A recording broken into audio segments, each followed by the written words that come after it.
Urdu audio books .com پر آپ سن رہے ہیں سیرت سرور عالم صلی اللہ علیہ وآلہ وسلم، جلد اول، تالیف مولانا سید ابوالعلا مودودی، آواز وجیح احمد صدیقی، پروڈیوسر اظہر نیاز۔ باب 13، فصل 8، اہل مدین و اصحاب الایکہ۔ مفسرین کے درمیان اس امر میں اختلاف ہے کہ آیا مدین اور اصحاب الایکہ الگ الگ قومیں ہیں یا ایک ہی قوم کے دو نام ہیں۔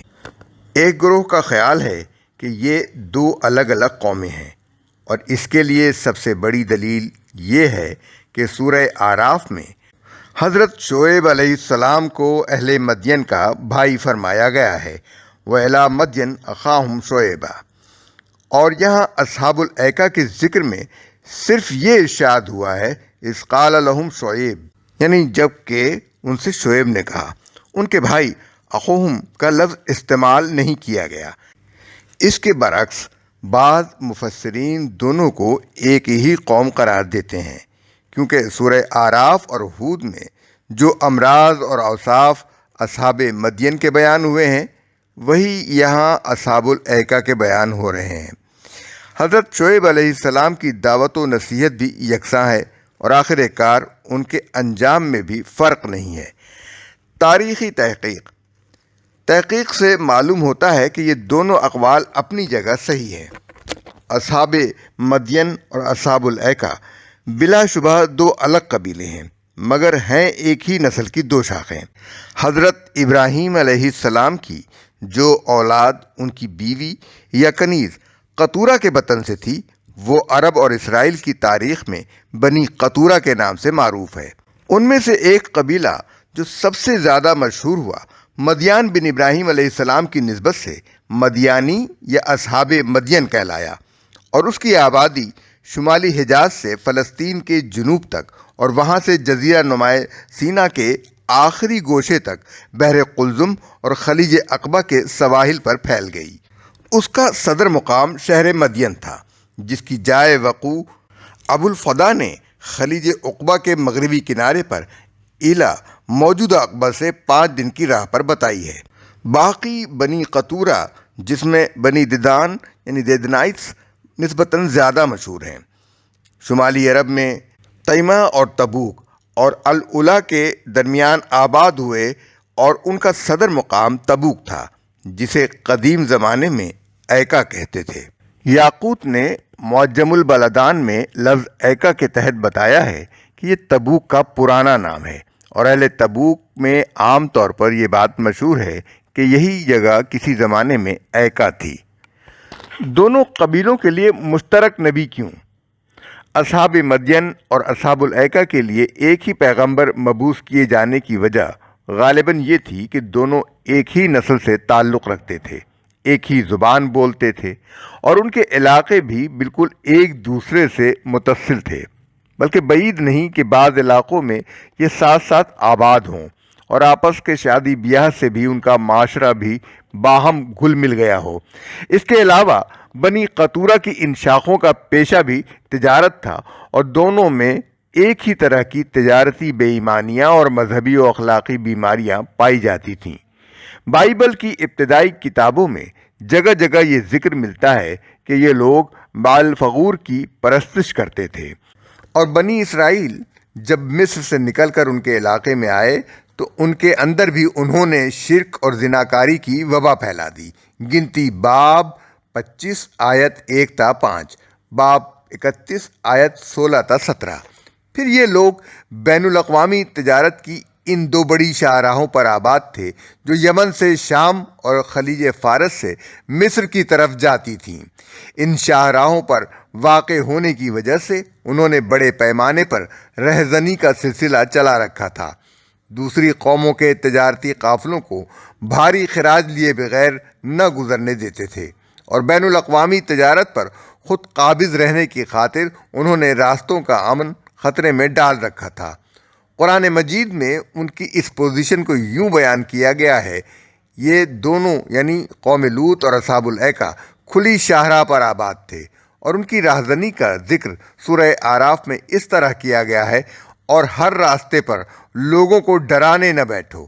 یہی اسباب تھے جن کی بنا پر اللہ تعالیٰ نے ان دونوں قبیلوں کے لیے ایک ہی پیغمبر بھیجا اور ان کو ایک ہی طرح کی تعلیم دی۔ اہل مدین کے متعلق مزید تفاصیل۔ چونکہ یہ نسبتاً بڑا قبیلہ تھا اور حضرت شعیب علیہ السلام کو قرآن نے ان کے ساتھ زیادہ قریبی نسبت دی اخاہم، اس لیے اس کے متعلق کچھ زیادہ تفاصیل دی گئی ہیں۔ مدین کا اصل علاقہ حجاز کے شمال مغرب اور فلسطین کے جنوب میں بحر احمر اور خلیج عقبہ کے کنارے پر واقع تھا۔ اگرچہ جزیرہ نمائے سینا کے مشرقی ساحل پر بھی اس کا کچھ سلسلہ پھیلا ہوا تھا، یہ ایک بڑی تجارت پیشہ قوم تھی۔ قدیم زمانے میں جو تجارتی شاہراہ بحر احمر کے کنارے کنارے یمن سے مکہ اور ینبوع سے ہوتی ہوئی شام تک جاتی تھی، اور ایک دوسری تجارتی شاہراہ جو عراق سے مصر کی طرف جاتی تھی، اس کے عین چوراہے پر اس قوم کی بستیاں تھیں۔ اسی بنا پر عرب کا بچہ بچہ مدین سے واقف تھا، اور اس کے مٹ جانے کے بعد بھی عرب میں اس کی شہرت برقرار رہی، کیونکہ عربوں کے تجارتی قافلے مصر اور شام کی طرف جاتے ہوئے رات دن اس کے آثار قدیمہ کے درمیان سے گزرتے تھے۔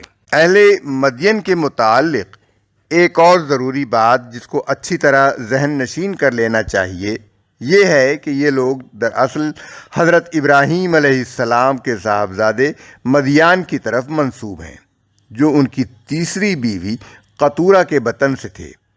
قدیم زمانے کے قاعدے کے مطابق جو لوگ کسی بڑے آدمی کے ساتھ وابستہ ہو جاتے تھے، وہ رفتہ رفتہ اسی کی آل اولاد میں شمار ہو کر بنی فلاں کہلانے لگتے تھے۔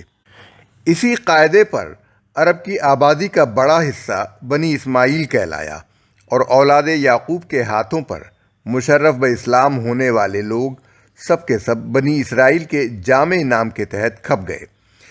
اسی طرح مدین کے علاقے کی ساری آبادی بھی جو مدیان بن ابراہیم علیہ السلام کے زیر اثر آئی، بنی مدیان کہلائی، اور ان کے ملک کا نام ہی مدین یا مدیان ہو گیا۔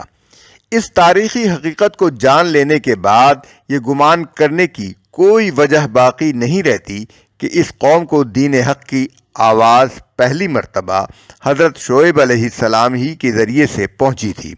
در حقیقت بنی اسرائیل کی طرح ابتداءً وہ بھی مسلمان ہی تھے، اور شعیب علیہ السلام کے ظہور کے وقت ان کی حالت ایک بگڑی ہوئی مسلمان قوم کی سی تھی، جیسی ظہور موسیٰ علیہ السلام کے وقت بنی اسرائیل کی حالت تھی۔ حضرت ابراہیم علیہ السلام کے بعد 600-700 برس تک مشرک اور بداخلاق قوموں کے درمیان رہتے رہتے یہ لوگ بھی شرک سیکھ گئے تھے اور بداخلاقیوں میں بھی مبتلا ہو گئے تھے، مگر اس کے باوجود ایمان کا دعویٰ اور اس پر فخر برقرار تھا۔ دعوت اصلاح کا رد عمل۔ اس قوم کے سرداروں نے جو اس کی بات ماننے سے انکار کر چکے تھے، آپس میں کہا، اگر تم نے شعیب کی پیروی کر لی تو برباد ہو جاؤ گے۔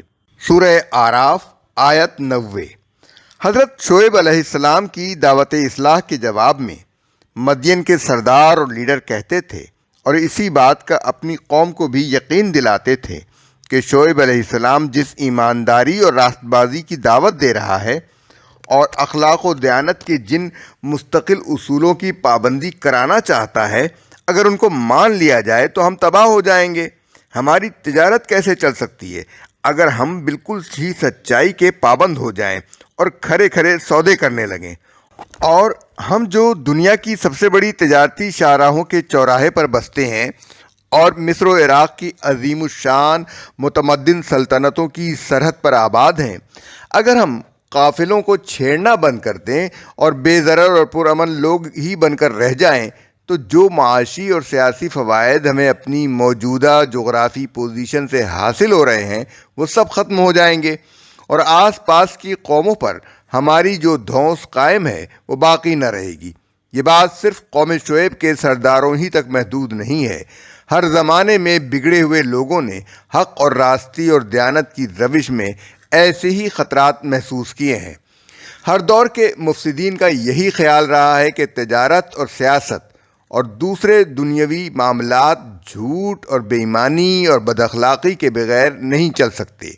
ہر جگہ دعوت حق کے مقابلے میں جو زبردست عذرات پیش کیے گئے ہیں ان میں سے ایک یہ بھی رہا ہے کہ اگر دنیا کی چلتی ہوئی راہوں سے ہٹ کر اس دعوت کی پیروی کی جائے گی تو قوم تباہ ہو جائے گی۔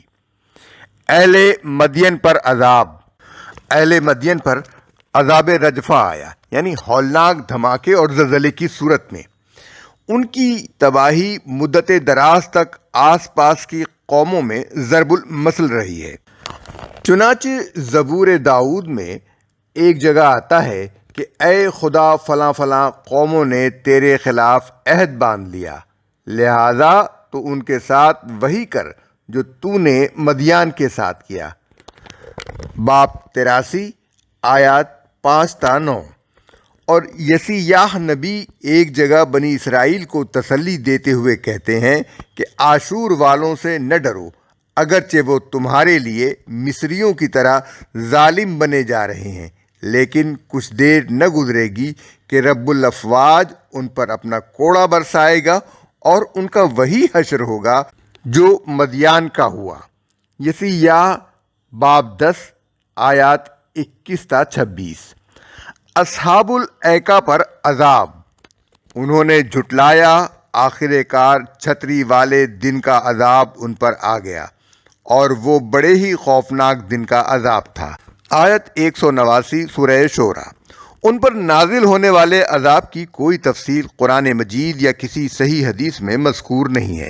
ظاہر ہے الفاظ سے جو بات سمجھ میں آتی ہے وہ یہ ہے کہ ان لوگوں نے چونکہ آسمانی عذاب مانگا تھا، اس لیے اللہ تعالیٰ نے ان پر ایک بادل بھیج دیا، اور وہ چھتری کی طرح ان پر اس وقت تک چھایا رہا جب تک باران عذاب نے ان کو بالکل تباہ نہ کر دیا۔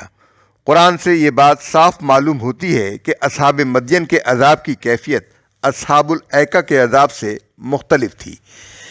یہ جیسا کہ یہاں بتایا گیا ہے کہ چھتری والے عذاب سے ہلاک ہوئے اور ان پر عذاب ایک دھماکے اور زلزلے کی شکل میں آیا۔ اس لیے ان دونوں کو ملا کر ایک داستان بنانے کی کوشش درست نہیں ہے۔ بعض مفسرین نے عذاب یوم الذلہ کی کچھ تشریحات بیان کی ہیں، مگر ہمیں نہیں معلوم کہ ان کی معلومات کا ماخذ کیا ہے۔ ابن جریر نے حضرت عبداللہ بن عباس رضی اللہ عنہ کا یہ قول نقل کیا ہے کہ علماء میں سے جو کوئی تم سے بیان کرے کہ یوم الذلہ کا عذاب کیا تھا، اس کو درست نہ سمجھو۔